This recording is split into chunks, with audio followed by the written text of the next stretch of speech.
Hi అండి. ఆరోగ్యానికి ఎంతో మేలు చేసే నల్లేరు వడియాలు చేసి చూపిస్తానండి.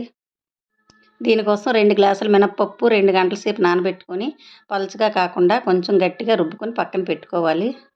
తరువాత నల్లేరుని తీసుకొని చిన్న చిన్న ముక్కలుగా కట్ చేసుకొని, ఒక మిక్సీ జార్‌లో వేసుకొని, తగినన్ని పచ్చిమిరపకాయలు, జీలకర్ర, కొంచెం అల్లం వేసుకొని, కొంచెం బరగ్గా రుబ్బుకోవాలి. ఇప్పుడు ముందుగా రుబ్బు పెట్టుకున్న మినపప్పు, ఈ నల్లేరు మిశ్రమాన్ని వేసి, తగినంత సాల్ట్ వేసుకొని చిన్న చిన్న వడియాలుగా పెట్టుకోవాలి. ఎండలోనే పెట్టుకోవాలండి.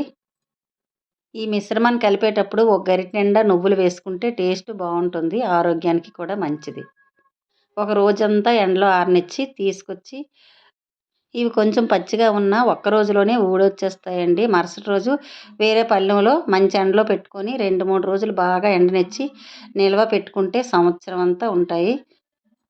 ఈ నల్లేరుని ఏ విధంగా తీసుకున్నా చాలా మంచిదండి. కీళ్ళ నొప్పులు, ముడుకుల నొప్పులు, దగ్గు, జలుబు, కఫం అన్నీ పోతాయి. వారానికి ఒక్కసారి తిన్నా చాలా చాలా మంచిది.